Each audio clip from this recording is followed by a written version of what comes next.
आणि 9 तारखेला नक्कीच मनोज भाऊला डोक्यावर घेऊन ते नाचणार आहेत, मला एवढी खात्री आहे. पेरेंटच्या पाठीमागे खंबीरपणे उभा आहे ना, त्या ठिकाणी कधीच हार होणार नाही, ही मला नक्कीच खात्री आहे. धनुष्यबाणचा उमेदवार जर आम्ही 3 नंबरला टाकला, तर विकास गोरडे नाव बदलून राहील. गेल्या अनेक वर्षांपासून जिल्हा परिषदेची या ठिकाणी सत्ता होती. काही विकास कामं केले त्यांनी त्यावेळेस? त्याने स्वतःचा विकास केला ना. ज्यांना किंमत नाही पक्षाची, तर अशा लोकांना उमेदवारी देऊन फायदा नाही.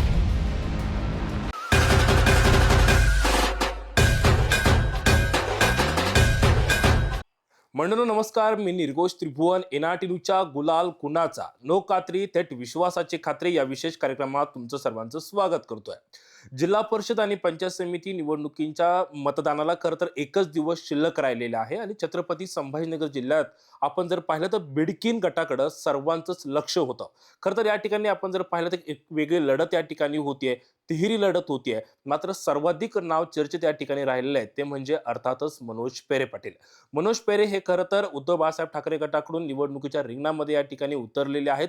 खरं तर मनोज पेरे यांच्या सोबत त्यांचे कार्यकर्ते पदाधिकारी हे सगळे सोबत आहेतच. मात्र सर्वाधिक चर्चेचा विषय ठरला तो म्हणजे मनोज पेरे यांचे भाऊ खरं तर त्यांच्यासोबत खंबीरपणे उभे होते. तेच विकास गोरडे आपल्या सोबत आहेत. त्यांच्यासोबत आपण या ठिकाणी बोलूया. खरं तर ते स्वतः उमेदवार आहेत असंच या ठिकाणी जे आहे ते चित्र या ठिकाणी उभं राहिलेलं आहे आणि त्याच पद्धतीनं या ठिकाणी बिडकीनमध्ये जोरदारपणे प्रचार झालेला आहे आणि मनोज पेरे यांच्यासोबत भक्कमपणे खंबीरपणे उभं राहणारे त्यांचे बंधू विकास बोर्डे आपल्या सोबत आहे. विकास भाऊ, स्वागत आहे तुमचं एनआरटी न्यूज मध्ये. खरं तर मतदानाला काहीच दिवस शिल्लक राहिलेले आहेत, एकच दिवस या ठिकाणी राहिलेला आहेत. एक वेगळी लढत खरं तर बिडकीनमध्ये या ठिकाणी झालेली आहे. कसं पाहता एकंदरीत या सगळ्या गोष्टींकडे? या जिल्हा परिषद बिडकिंग गटामध्ये नुकतीच आता खूप दिवसापासून जवळपास 7 वर्षापासून जिल्हा परिषद पंचायत समिती निवडणुका थांबलेल्या होत्या. कारण की वरच्या लेवलवरती कोण कुठं चाललंय हेच कळत नव्हतं. आणि या ठिकाणी आता जिल्हा परिषद पंचायत समिती खालच्या कार्यकर्त्यांच्या एक खूप उत्साहात या निवडणुका पार पडतात. तरी या ठिकाणी बिडकिंग गटामध्ये 3 उमेदवार आहे आणि या ठिकाणी उद्धव बाळासाहेब ठाकरे पक्षाकडनं मनोज भाऊ पेरे यांना उमेदवारी दिलेली आहे. तरी मनोज भाऊ पेरे हा एक यांचा चेहरा म्हणजे ते माझे भाऊ आहे मोठे. पण त्यांचा चेहरा जो जनतेसमोर आहे, की तो एक सॉफ्ट कॉर्नर आहे. म्हणजे जेणेकरून कोणाच्या सुखात, दुःखात, लग्नात, कार्यात हे नेहमी तत्पर असतात आणि ते नसले की मी स्वतः त्यांच्या पाठीमागं उभा आहे. ते नसले की मी नसलो की तो. तर या जिल्हा परिषद निवडणुकीमध्ये सगळ्यात जास्त पसंती जर मिळत असेल, तर ते मनोज भाऊला मिळत आहे.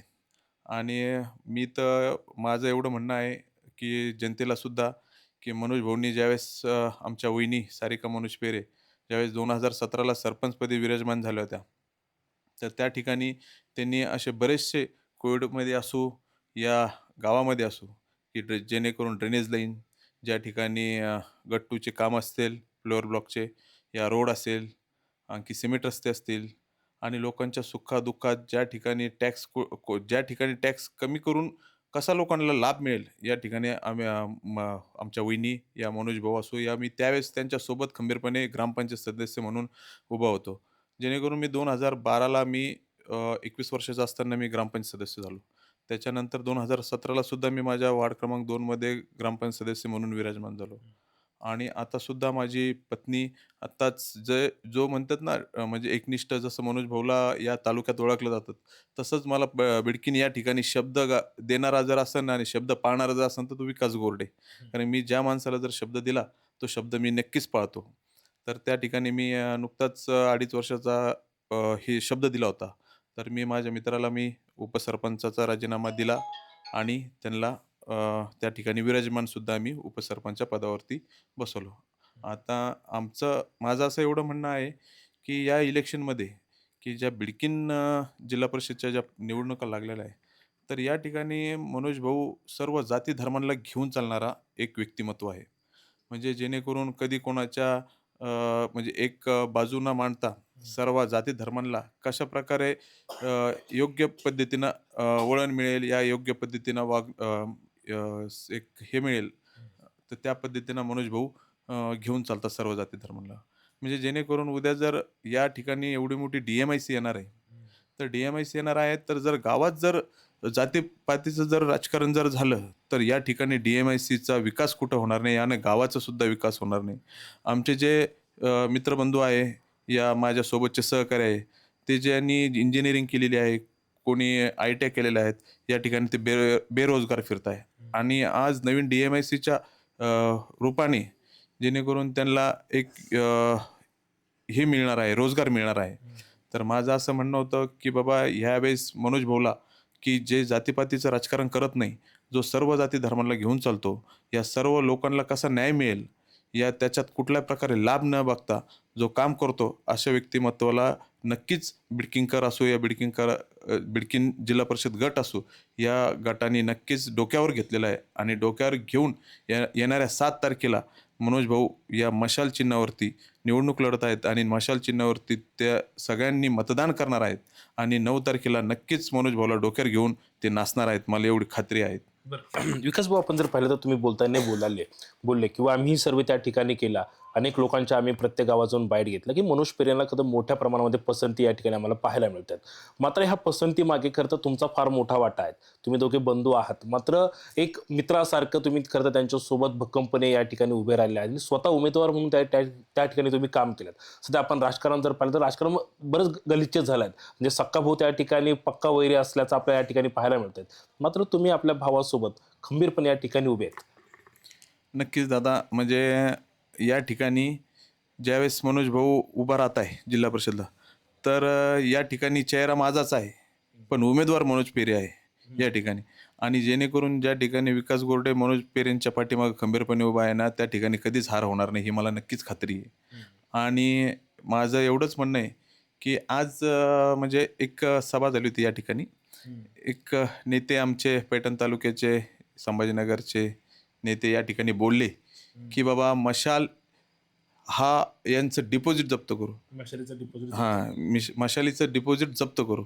मी सुद्धा सांगतो तुम्हाला, नाही जर धनुष्यबाणचा उमेदवार जर आम्ही 3 नंबरला टाकला, तर विकास गोरडे नाव बदलून राहील या ठिकाणी. विकास कोरडे जो आहे तो शब्द पाळतो, हा देखील शब्द पाळेल. 100% हा सुद्धा शब्द पडेल. आणि या ठिकाणी जर धनुष्यबाणचा उमेदवार आम्ही 3 नंबरला टाकणार आणि टाकूनच राहणार. आणि मी शब्द देण्यापेक्षा माझे बिडकिंकर असो या माझे जे मतदार बंधू आहे, यांच्याकडून मी शब्द घेतलेला आहे आणि हा शब्द नक्कीच पूर्ण होईल. मला याची शाश्वती आहे. आपण जर पाहिलं तर मनोज पेरेंच्या विरोधामध्ये दोन तगडे उमेदवार या ठिकाणी आहेत. काकासाहेब टेके आहेत, विजय चव्हाण आहेत. खरं तर विजय चव्हाणांकडं गेल्या अनेक वर्षांपासून जिल्हा परिषदेची या ठिकाणी सत्ता होती. काही विकास कामं केले त्यांनी त्यावेळेस? त्याने स्वतःचा विकास केला ना. स्वतःचा विकास केला. स्वतःच्या पद्धतीने शाळा, घर-दार ज्या पद्धतीनं करायचं ना, त्या पद्धतीनं करत गेलेत. आणि ज्यावेळेस इलेक्शन येते ना, त्यावेळेस 6 महिन्याच्या बाकी असले का त्यावेळेस ते मार्केटमध्ये बाहेर लोकांच्या सुख-दुःखात पडतात. नाहीतर झालं त्यांनी सभापती पद भूषवलेलं आहे. तर ह्या ठिकाणी बिडकिंकरांना माहीत आहे, की नाही इथलं कुठल्या प्रकारे कोणतंच काम झालेलं नाही. जिल्हा परिषद सदस्य राहिले या ठिकाणी काम नाही. कोविडमध्ये सुद्धा कधी बाहेर पडले नाही. लोकांच्या सुख-दुःखात नाही. ना हॉस्पिटलच्या कामासाठी नाही, घाटीच्या कामासाठी नाही, ना पोलीस स्टेशनच्या कामासाठी नाही. तर ते लोकं अशा व्यक्तिमत्त्वाला ते कधीच निवडून देणार नाही. आणि विशेष म्हणजे की कोणता पक्ष बाकी राहिला, की तो चेंज करायचा आहे, की आता BJPमधून उमेदवारी मिळाली, आता पुढच्या वेळेस दुसऱ्या पक्षाकडून उमेदवारी घेणार आणि हर पक्षाकडून उमेदवारी मिळवत राहणार आणि नेहमीच असेच फिरतीवरती राहणार. आणि या ठिकाणी मनोज भाऊला नक्कीच म्हणजे एकनिष्ठ म्हणून ओळखलं जातं. त्यांनी उद्धव बाळासाहेब ठाकरे पक्षाकडनं उमेदवारी आता मिळालेली आहे आणि मनोज भाऊनी कधीच त्यांना निष्ठावंत हा शब्द कधीच पलटू दिलेला नाही. आमचे या ठिकाणी ज्यांना आम्ही उमेदवारी दिली होती आत्ता विधानसभेची, तर ते निघून गेले पक्ष सोडून. ज्यांना किंमत नाही पक्षाची, तर अशा लोकांना उमेदवारी देऊन फायदा नाही. माझं असं एवढं म्हणणं आहे, की बाबा यानंतर सुद्धा वरती उद्धव साहेबांनी सुद्धा विचार करावा, की ज्या व्यक्तींना की उमेदवारी देताना की हे 10 पक्ष चेंज करून आलेले आहे आणि आता त्या ठिकाणी BJPमध्ये ते काम करत आहे ना, तर सगळे इकडनं-तिकडनं फिरून आलेले आहेत. आता BJP ज्यावेळेस विधानसभा लागेल, तर परत दुसऱ्या पक्षात जातील. मला 100% यांची खात्री आहे, की मनोज पेरेंना कधी ऑफर आली होती इतर पक्षांची? म्हणजे आपण जर बिडकीमध्ये जर पाहिलं तर अनेक जे नेते आहेत, त्यांनी खरं तर पक्ष या ठिकाणी बदलले आहेत. मनोज पेरेंना कधीच ऑफर आली नाही? खूप वेळेस ऑफर आले. माझ्याकडेच ऑफर आलेले आहेत. आले. हो, खूप वेळेस. आमचे आमदार असो, खासदार असो सगळ्यांनी ऑफर दिलेल्या आहेत. पण एकनिष्ठ कशाला म्हणल्या जातात, हे सगळ्या बिडकींकरांना माहिती आहे आणि पैठण तालुक्याला सुद्धा माहिती आहे. या एकनिष्ठतेची पोचपावती मनोज पेरेंना देतील का लोक? नक्कीच याची पोचपावती मनोज पेरेंला नक्कीच मिळेल याची मला शाश्वती आहे. बरं, खरं आपण जर पाहिलं तर मनोज पेरेंचा पराभव करण्यासाठी स्वतः खासदार, आमदार या ठिकाणी खरं तर विलासबापू भुमरेंनी तर प्रत्येक गाव या ठिकाणी दौरा त्या ठिकाणी केले, भेटीगाठी केलेल्या होत्या. ही पराभवाची भीती आहे? नाही, नाही. याच्या पहिले सुद्धा 2022 मध्ये आम्ही सरपंच पदासाठी एक उमेदवार उभा केला होता. त्यावेळेस ओबीसीसाठी राखीव जागा होती. त्यावेळेस सुद्धा मनोज पेरे हे पॅनल प्रमुख होते. त्या ठिकाणी जे उमेदवार होते आमचे त्या ठिकाणी अशोक धर्मे म्हणून, ते सुद्धा आमच्या पॅनलकडनं सरपंच पदासाठी उभा केले होते. तर त्यावेळेस पण ज्यावेळेस विलासबापू असतील या भुमरे साहेब असतील, या बिडकीन गावामध्ये 4-5 दिवसात तळ ठोकून होते स्वतः. ग्रामपंचायतीसाठी? ग्रामपंचायतीसाठी स्वतः. तर ग्रामपंचायतीसाठी तळ ठोकून होते. तरी आम्ही दोघं भावांनी पूर्ण रात्रंदिवस एक करून ज्यावेळेस दुसऱ्या व्यक्तीसाठी आम्ही एवढी मरमर करतो, तर माझ्या भावासाठी मी का मरमर करणार नाही? तर त्यावेळेस सुद्धा त्यांचा उमेदवार हा 3 नंबरला टाकला होता आम्ही आणि त्याला फक्त गावामधून फक्त 2500 मतदान झाले होते आणि आमच्या उमेदवाराला 4500 मतदान झाले आणि तो विजय झाला 1000च्या लीडनं. तर मला ही पण शाश्वती आता येणाऱ्या जिल्हा परिषदला मनोज भाऊला किती विरोध करू द्या, किती गाव त्यांना फिरू द्या, कोणत्या पद्धतीने फिरू द्या, कशा पद्धतीने फिरू द्या. पण मला शाश्वती आहे, की आहे ना मनोज भाऊ हे नक्कीच 1 नंबरला राहतील आणि निवडून सुद्धा येतील आणि कमीत कमी 3000च्या लीडनं येतील. खरं तर मनोज पेरेंच्या हातात बिडकीन जिल्हा परिषदेची जर सत्ता दिली, तर काय विकास काम करणार? पहिले विकास काम मी मनोज भाऊला पहिले एकच सांगेल, की तू या ठिकाणी काम करशील, तर पूर्ण बिडकीनकरातले जे रोजगार आहे, युवक आहे, त्यांना कशाप्रकारे रोजगार देता येईल, आपण याच्यावरती भर द्यावा. आणि या ठिकाणी गावातला विकास कशाप्रकारे पहिले कचरा, आमच्या गावात कचऱ्याचा सगळ्यात मोठा प्रश्न आहे, की कचरा टाकायचा कुठं आणि ठेवायचं कुठं? हा सगळ्यात त्याच्यासाठी आपण आहे ना कचरा ज्यावेळेस तो कचऱ्याचे जे प्लांट असतो का, तो आपल्याला पहिले इथे या ठिकाणी चालू करायचा आहे. आणि मुलांना खेळण्यासाठी ग्राउंड नाही आम्हाला. ते ग्राउंड इथे या ठिकाणी घ्यायचं आहे.